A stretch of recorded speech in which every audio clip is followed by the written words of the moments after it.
Hi everyone, how are we doing today? Good. Okay, so my name's Miriam, I'm from Maralytics. Maralytics, we've got a stand just over there somewhere. D19, so we're one of the exhibitors here. Maralytics is a marketing software analytics program, so we actually track, measure and report on all types of marketing activity.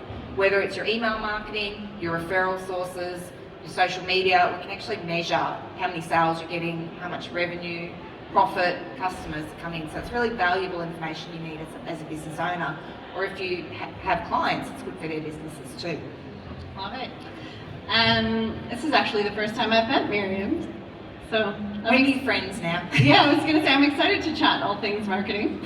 My name is Florencia, and I'm the founder of a digital marketing agency called Marketing Architect, and we help businesses to grow and scale online through everything from paid traffic ads to website optimization, email marketing, all those layers of that famous sales funnel, so to speak. But we'll chat more about that as we go on. And actually, so today we are here to speak specifically about some key marketing fundamentals that every accounting firm, let alone business, needs to consider when it comes to being successful in their business.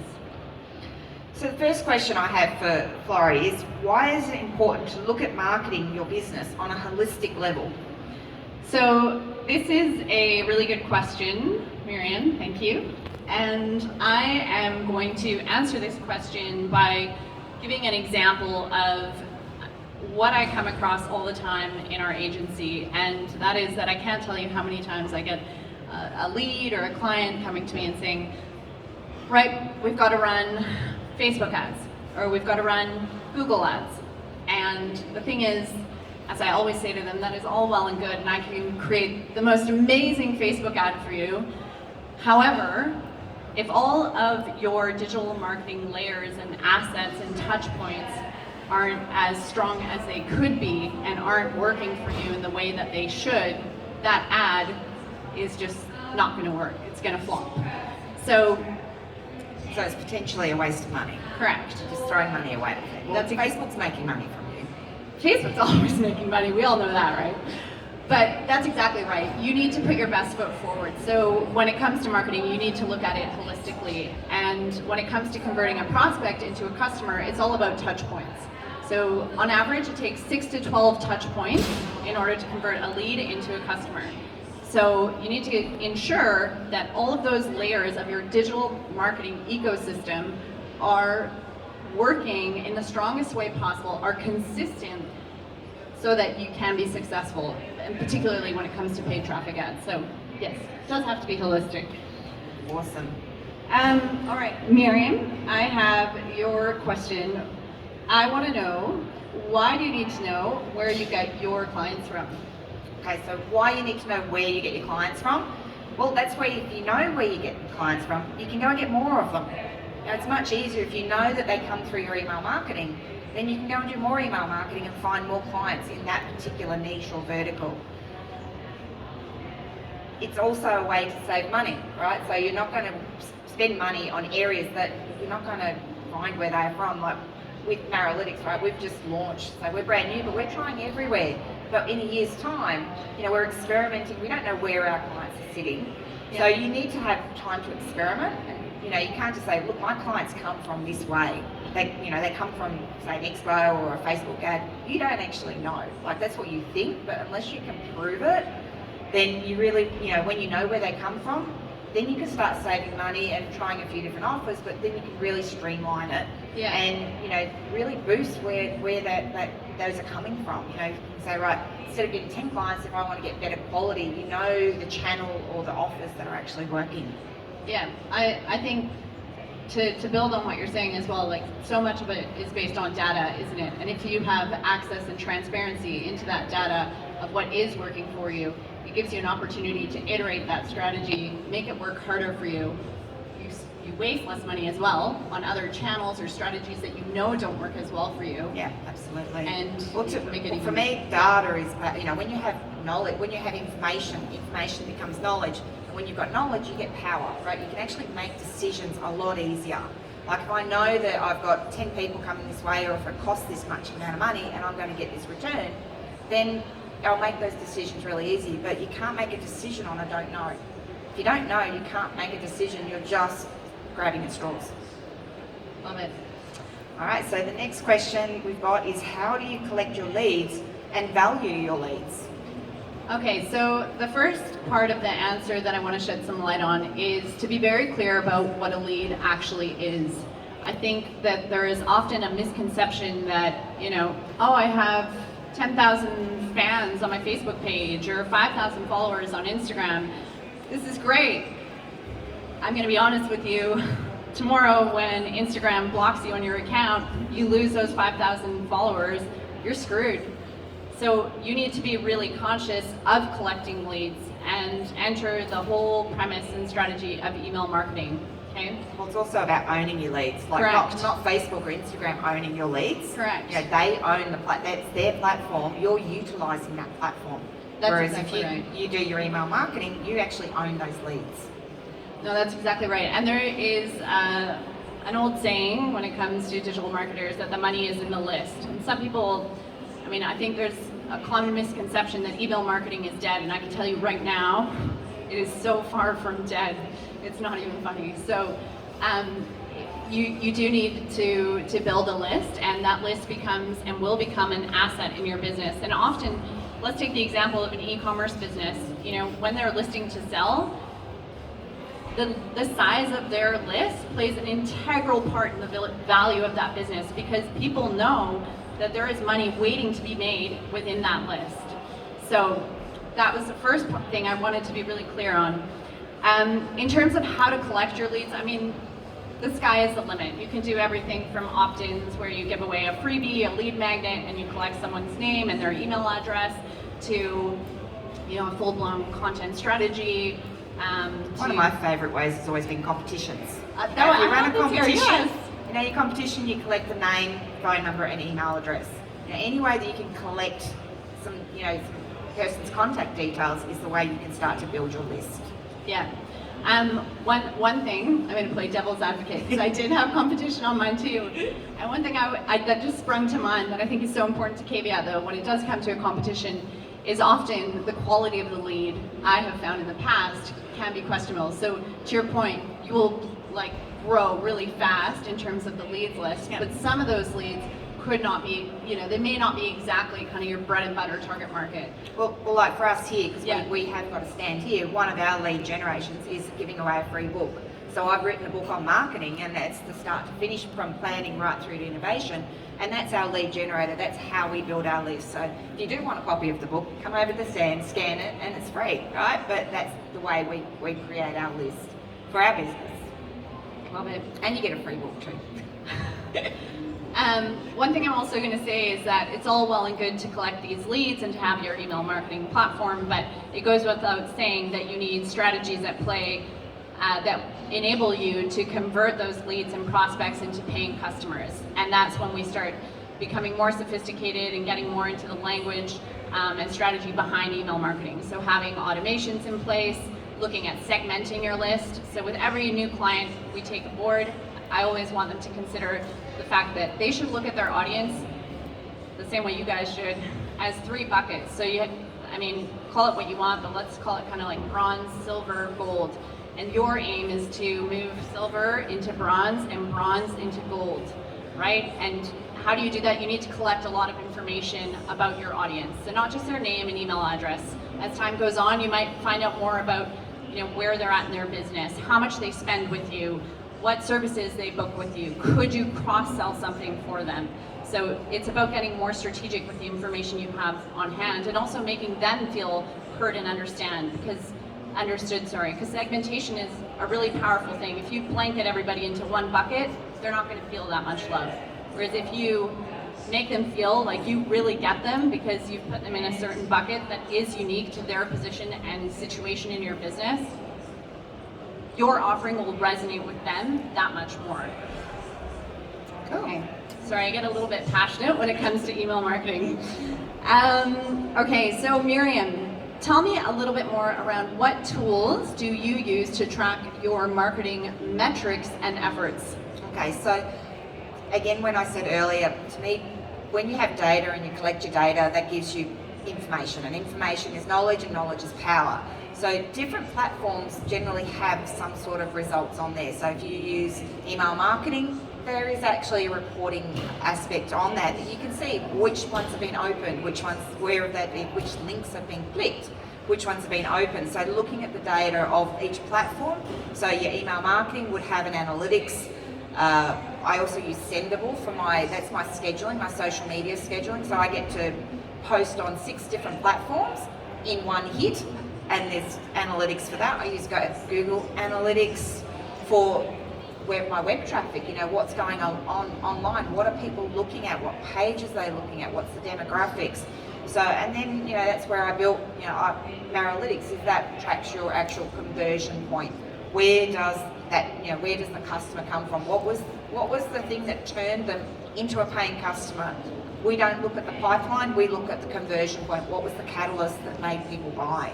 So really look at what your data is important. We do reporting at the end of every month of going, well, what was our email marketing results? What was our social media results? What are our web traffic results? And then what are our conversion results? So we put all that together in a report because I think that's important to look at the whole journey for the business. So tell me a little bit more, does the tool enable you to have transparency across all your digital touch points, so to speak? With Analytics, no, it is about conversion. So we're looking at the type of campaigns or channels and offers. Okay. So, you could be looking at your email marketing or your social media or even a newspaper ad or, something even like an expo. This is something that we're putting through for ourselves, is to track different types of expos and what are the results on that. Because it's not cheap to have a stand at an expo, it's pretty expensive. Yeah. But I want to know, well, what are the results like compared to different expos and what ROI am I going to get? Yeah. So to me, it's very important. If I don't know, well, do I want to spend the money to come to the next one? If I'm not getting a result, is that going to work? And it may not just be the sales here, but what is the follow-up afterwards? Do you have a good process for, it's great here for lead generation, but, what's the follow-up process afterwards? And do you have something in place with your sales process? I love that, because I do feel like so many business owners make marketing decisions based on kind of how they feel or finger in the air decisions. Totally. Yeah. But to be able to make hard decisions backed by data and to know that you're making the right decision and a powerful decision that's only going to serve you for the best, that's awesome. Well, when you've got the data, then you can actually start to create a future. You can actually start to plan. You can put budgets in place and you can go, okay, here's my plan for the next 12 months, and go, well, these are the actions I'm going to take. And it becomes quite methodical then. You're not actually reacting or doing gut feel or going, well, I hope and cross my fingers that this is going to work. So, when you have a plan in place and you start to put the measures in place, you can then test and measure as well. Love it. Okay. Awesome. So does anybody have any questions for us while we're here? Yes. Darren. Oh, look, you got a microphone. I'll give you Why the not? Zoom. I'll give you the Zoom where you can hear. So tell me how many accounting firms you guys respectively deal with and what sort of results are you getting for the accounting firms? I have worked in the past with one, so we work with all sorts of industries. We are specialized in e-com, but we do quite a bit of B2B.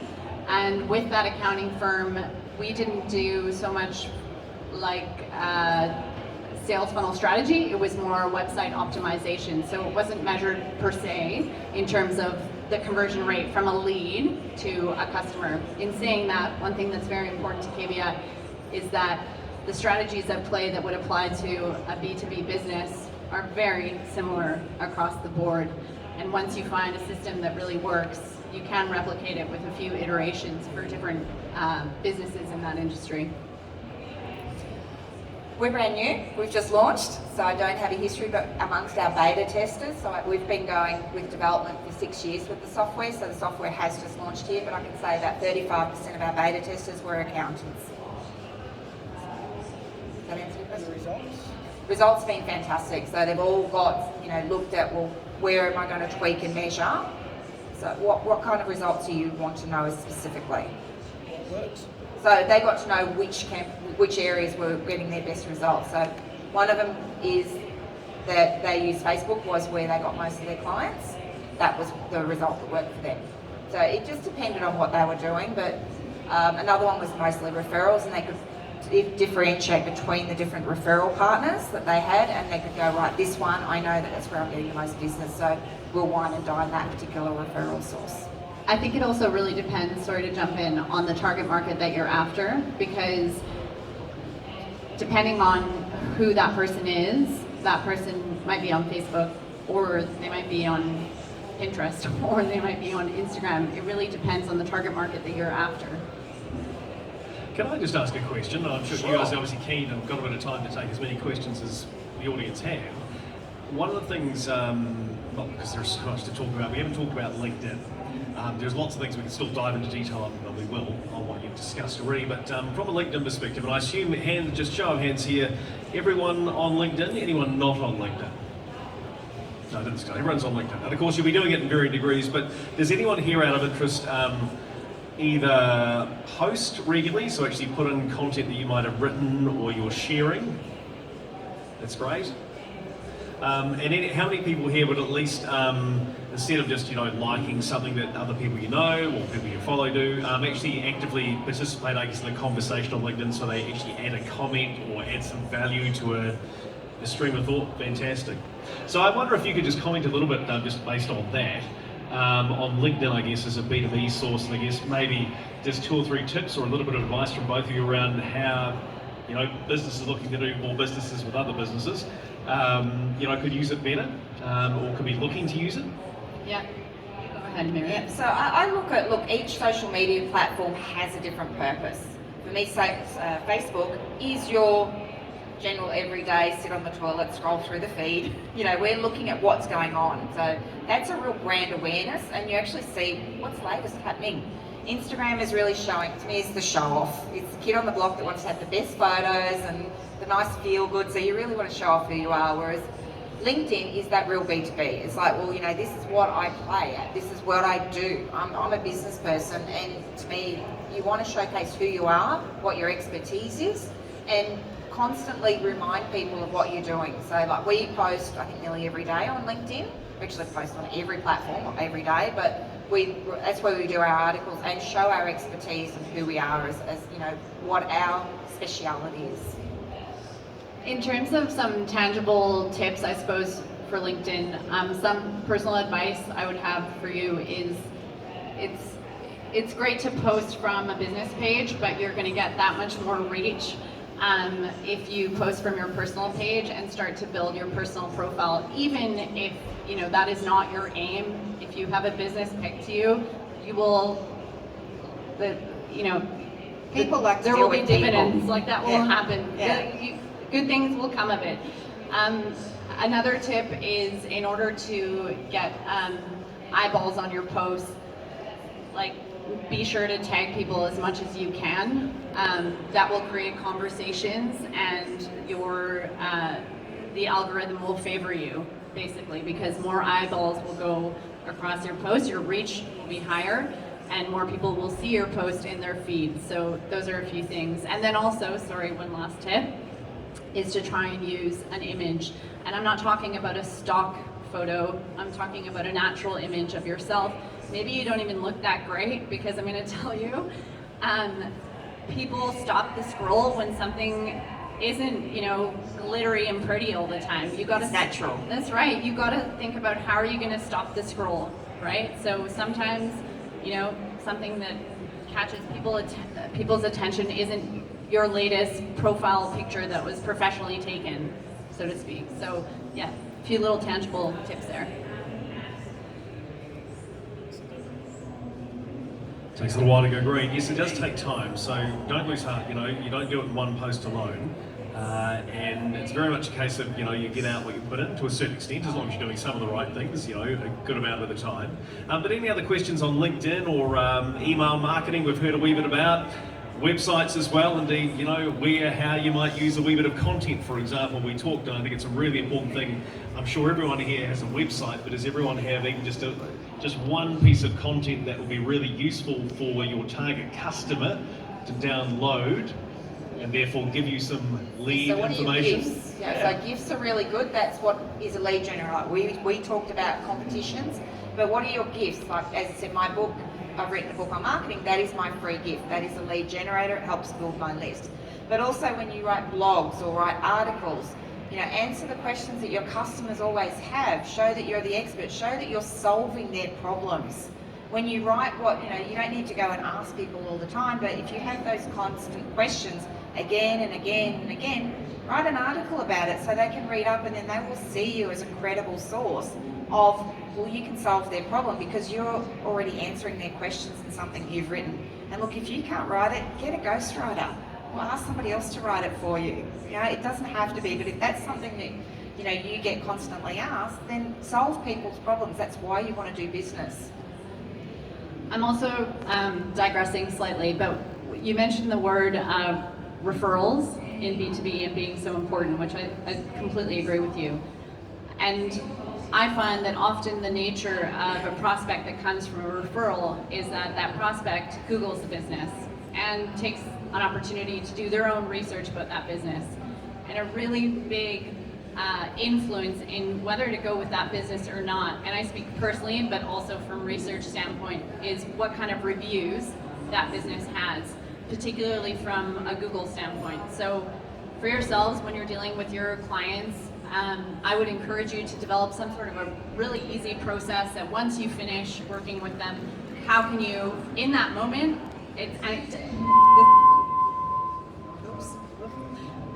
it is really important, the timing of this. Like, it's that whole instant gratification when that client feels like, oh my God, this is awesome. What? Ask for a review. Yeah, you've got to ask for it right then and there. Look at that. Or if you do a favor for someone, ask for a review, because that person is going to give you such a glowing review, if you're starting out or what have you. But try and build your Google reviews, particularly, when word of mouth is such a big thing in driving B2B clients. Sorry. Ladies, thanks for a great session. My question is about videos. So how important is it and how much better is it for us to have video reviews on our website and be interacting on social sites with videos rather than just standard images? I think it depends a lot in terms of the platform that you're working with. I think that if you're going to create a video on your website, my advice to you would be to try and keep it short and sharp. People don't take the time to sit there for 10 minutes.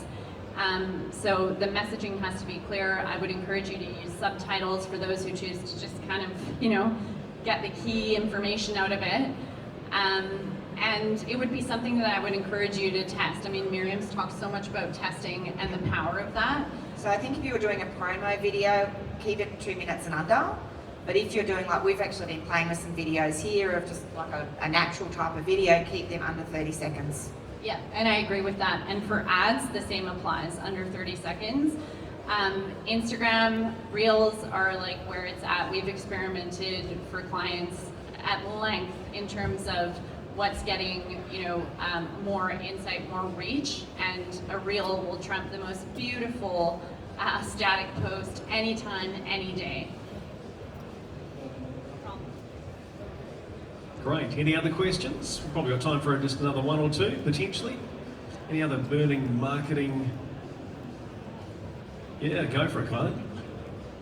Sorry, I'm that girl that's full of questions. No, I love it. So now that you've talked about reels, as accountants, Yeah. I'll speak for myself, but I don't know what to make in a reel. Like, my job's boring to other people, I feel like. Oh, so I don't know. I'm not boring. I disagree, because I remember when I was asked to come speak for this, I was like, oh, I'm gonna go do a bit of research and find some accounting firms and see what are they posting on Instagram in case I get any questions about Instagram. And I remember, and this was way back because it got shifted. Remember the Expo got changed? Okay.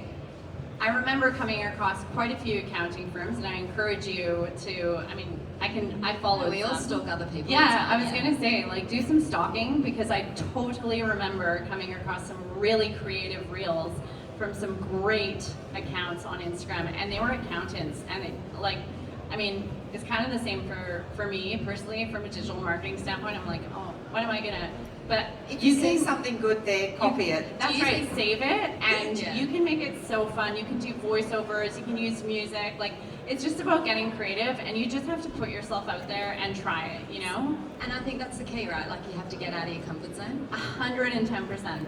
And Yeah. whatever you like out there, copy it. Yeah, copy it and make it better. Yeah. Okay? Because that's just the way it goes. There's no unique ideas anymore. It's just all about the packaging. And often when it comes to accounting, bookkeeping as well, it's very much about that one-on-one relationship, the trust. And is this some person I'm going to click with? You know, it's not just, compliance driven anymore. It really is a relationship. There's some real value exchange there. So I couldn't agree more. And I'm going to jump in and say that people buy from people, they don't buy from brands. Yeah. And that's even people you work with, right? You want to work Yeah. with people you like. Right, okay, well we might wrap it up there. You guys, I know one of you has a stand, but I see both of you are around if you want to talk a little bit more marketing with either of these guys, if you were a bit nervous to sort of share a question in front of the group. But thank you very much. Just join me in thanking both Miriam and Valencia. Thank you. Thank you so much. Thanks, guys.